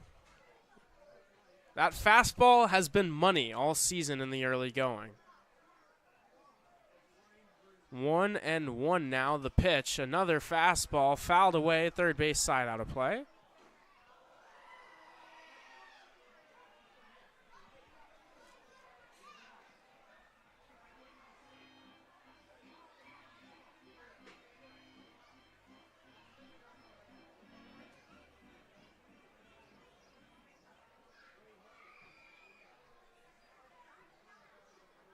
It'll be a 1-2 now. Rising, kicks and fires. That one in the dirt. Bolton Romick, I should say, blocks it, and the count is 2-2.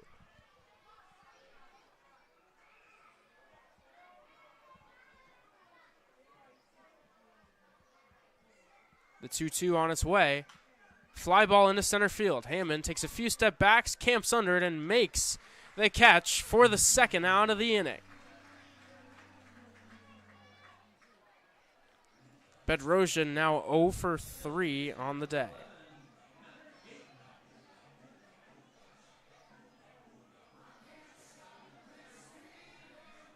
From 0 for 3 to 2 for 2, Connor Gayton has been a thorn in the Muckdogs' side. He hit the RBI double his last time up.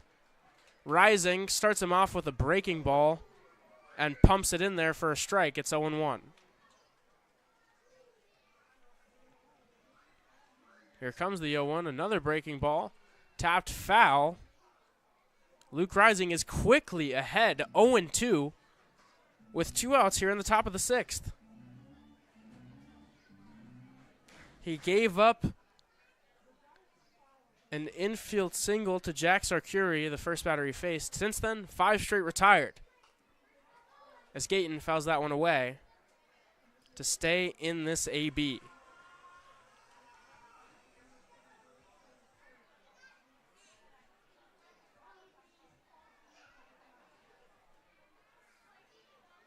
Here comes the 0-2. Breaking ball well outside the zone. Gayton doesn't bite, and it's 1-2. Sorry to say this, but the kids on the first base dugout, I'd like to kindly ask that you please get down. Thank you. For safety reasons. Thank you.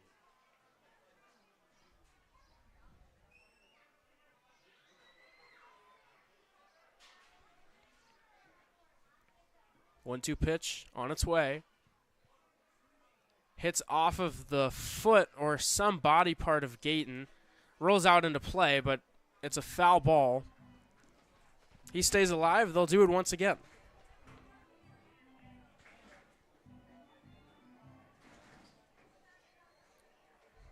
Gayton's not just a guy with thump in his bat. He has a good ability to protect and lay off good pitches like that.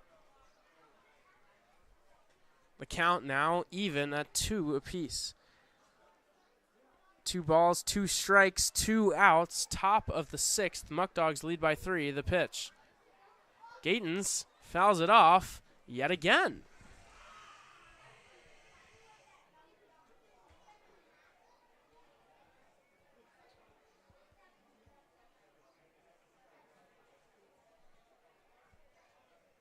The 2-2 on the way once more. That one is in the field of play. It's popped up Shortstop is called off by Hammond, who makes the play to retire the side. Luke Rising works a 1, 2, 3, 6th inning. He's retired 6 straight batters. As we head to the bottom of the 6th inning, the Muckdogs lead Niagara 4-1.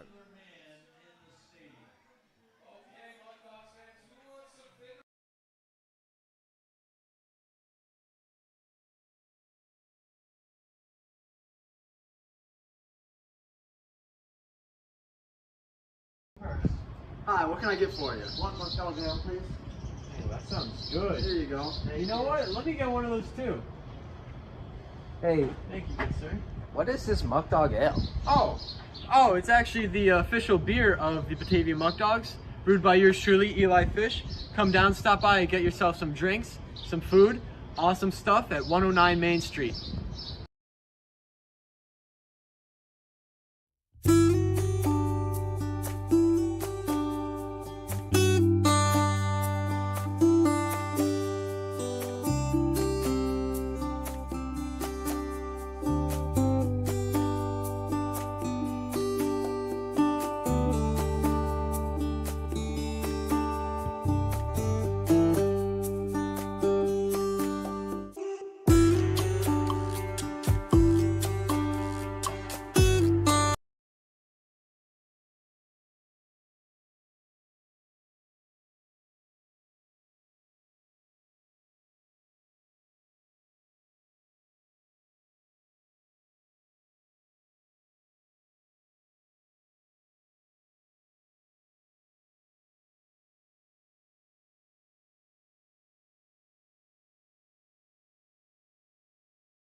We return now for the bottom of the 6th inning, as it'll be Cooper Romick in the box. Romick legged out an infield single his last time up. He has a line out to second base as well in his 2 ABs on the day. He gets hit by the first pitch he sees from Jack Kemp, and he's on with nobody out.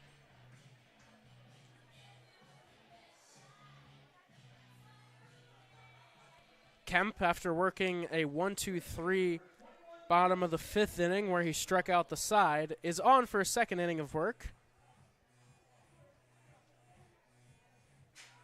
Next batter is Justin Espinal. Espinal cracked a double off the wall in right field back in the 4th. And he flies that one into center field. There to make the catch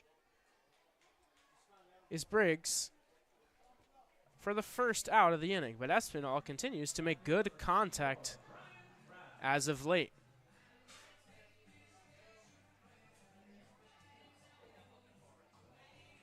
Brian Fry, who pinch ran for Sean Mindas after he was banged up in the 4th inning, now gets his first plate appearance of the day.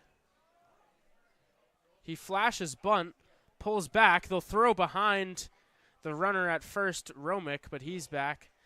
Easily the count, 1-0.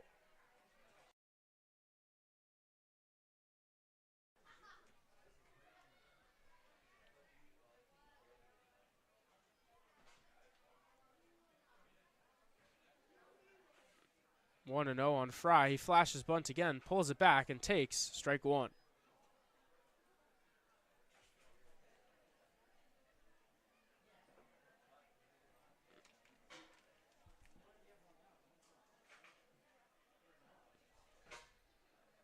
One and one now on Fry.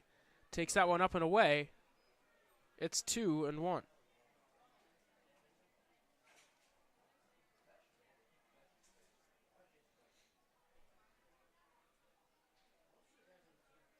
It'll be a 2-1 now on Fry. That one catches the outside corner. It's even at 2 apiece. looking at the game flow of this one, something you can attribute heavily to the Muckdogs allowing just 1 run today. They haven't walked a single batter. So here's the 3-2. Fry breaks his bat, gets that one to second base. It's fielded. The throw by Mador is not in time. Brian Fry legs out an infield single. How about those wheels? A stolen base. Now his legs buy him a hit. And runners are at first and second with 1 away for James Bolton.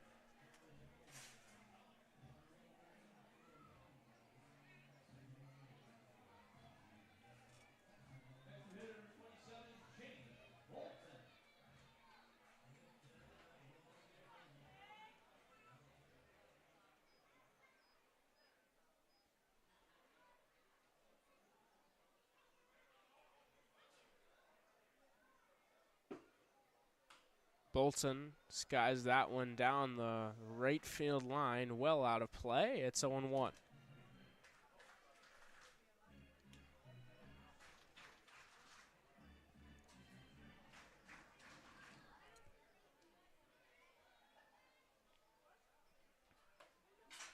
That one up and in to even the count at 1.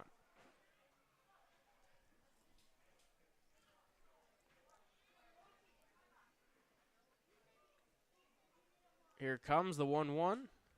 Outside. James Bolton jumps ahead.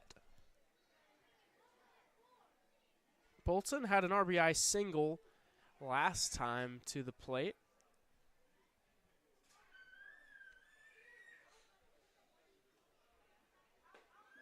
Checks a swing.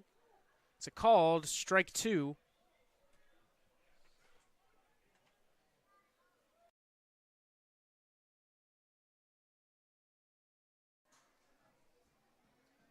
Kemp is ready. He looks down to second base. A long look now comes to the plate. A fastball up and away. 3-2. The count runs full.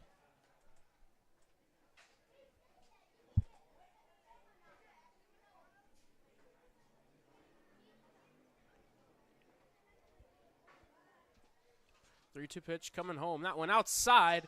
James Bolton, a great AB, draws a walk and loads the bases with 1 away.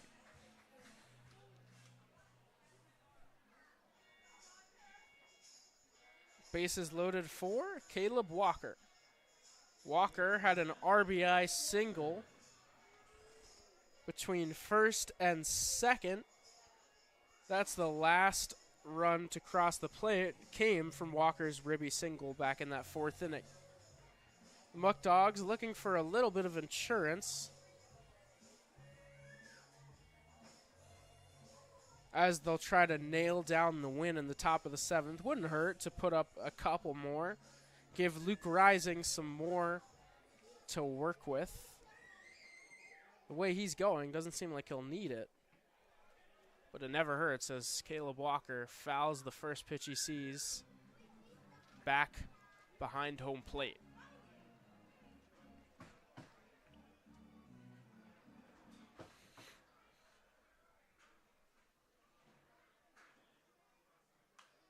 That one is popped up, third base side out of play. Quickly ahead is Kemp, 0-2.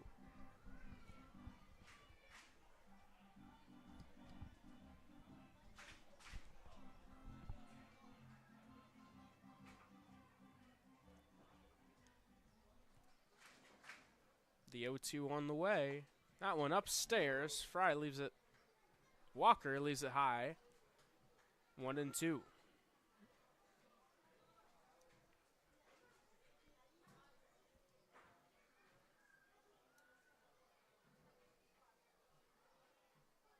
Breaking ball. Started outside, never made it back. They're even at 2 apiece in this count.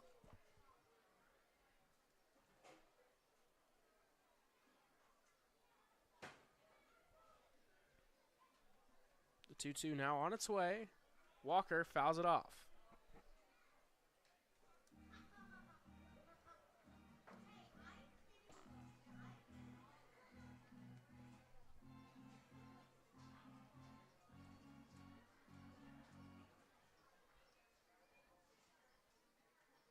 Kemp kicks and fires. Another foul ball. Down at first base, Coach Khalid Cox went to grab it with his hand, tried to field it. Couldn't come up with it cleanly. James Bolton over there at first laughing at him a little bit. They both laugh. I'm sure back in his playing days he would have had that one easy. So here's the 2-2. That one tapped to first base. They'll step on the bag for one. That'll be the only out they get. It's an RBI, fielder's choice. Ground out, fielder's choice for Caleb Walker. And the Muckdogs increase their lead to 4 runs. They're up 5-1.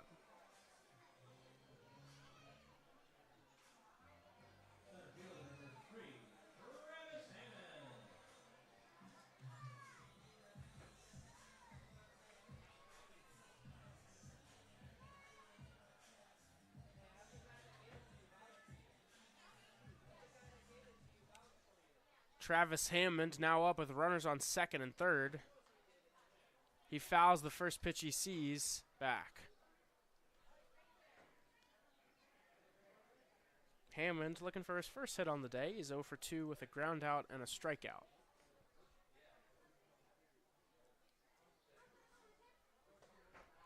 That one inside, 1-1.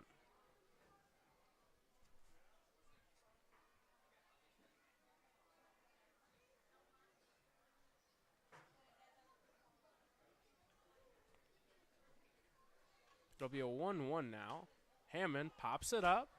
Charging in on it is Bishop, and the catcher unable to make the play as Granger kind of laid out, more like fell down and reached the glove out. Really tough play there, right by the netting. It's a long way to go. Throw off the mask, got the catcher's gear. Not an easy play. Certainly not an error. It's 1-2 now on Travis Hammond. Kemp fires. That one fouled away. Hammond stays alive.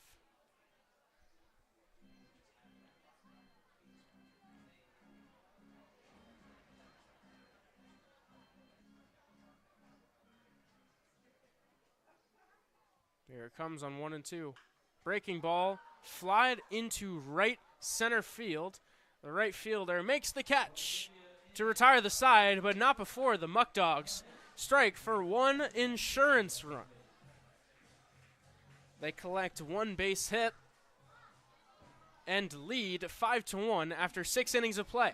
Reminder, this is a doubleheader, the first game of the doubleheader. So the top of the 7th, if the Muckdogs can secure 3 outs before allowing 4 runs, will win this ball game. We'll be back with the potential last half inning in a few minutes.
Back now for the top of the 7th inning. A new pitcher is on the mound for the Muckdogs. It's Garrett Beaver. Beaver, the 3-year Muckdog, has appeared in 2 games so far. 2 scoreless outings, gave up 1 unearned run. His last time out versus Jamestown. As the first pitch to Bishop is skied into right field. Catch is made. 1 pitch, 1 out from the right-handed reliever. Beaver, last time out versus Jamestown, pitched to that 10th inning, allowed only the ghost runner at second base, struck out 2 batters, walked none. And he gets a big bat in Bishop to fly out pretty easily. Now facing Hubble, he tosses one just inside for ball 1.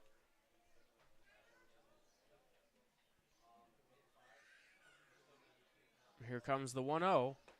Swing and a miss. Beaver goes to the heater.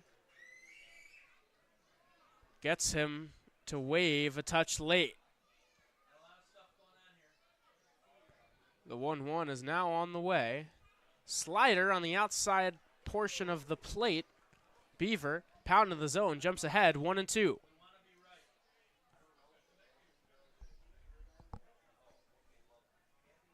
Here comes the 1-2. Ground ball into the hole. Fielded by Castrataro. The throw on the run is in time. What a play by Tyler Castrataro. I mean, he has put on a defensive clinic in the last few games. He makes it look easy. When Jackson Inman dove and the ball got by him, it seemed like there was no chance at an out at first. But he got that ball out of his glove so quick and had the power on it. Espinal made a stretch. That ball didn't even bounce once. What a play there by the shortstop. That is harder than it looks. There's now 2 down now as Beaver pumps in a strike to Granger. Brock Granger, who's 2 for 2 on the day.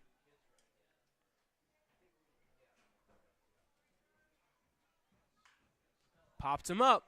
Left field. Fry takes a few steps back. He's under it. He makes the catch. And the Muckdogs secure a victory in Game 1 of this doubleheader. The first time they play the Niagara Ironbacks, they win 5-1. With that last out, they secured something that I have been monitoring throughout the game. I said it once earlier. And this, I think, can be technically it's not the player of the game, but the play of the game. I'm still searching for the perfect word to define it. The biggest thing to note, in my opinion, is the Muckdogs, through these 7 innings with 3 pitchers on the mound, did not allow a single base on balls, and that deserves major applause. They walked 11 guys in last night's game. They still won. But that's not something that you want to do in any game, obviously. Don't want to give up 12. Don't want to give up that many free passes. They righted the ship in that first game. They have a 1,000 winning percentage in history all-time, undefeated against the Niagara Ironbacks. That'll be put on the test in just about 30 minutes. We'll see how quick the turnaround is. I have the incredible Larry Hale, the man on the grounds crew, the leader of maintenance here at this field. We'll have it ready in pristine condition as he always does. But a great victory from the Batavia Muckdogs. Again, this was just Game 1 of today's doubleheader. So that'll be all for now. My name is Nikita Lohman. Thank you again for joining us. Don't go too far. Don't get too far away from your computer. Stay in the area, as we'll be back in no time for the second leg of today's doubleheader. Signing off only temporarily. We'll likely be back by the end of the hour.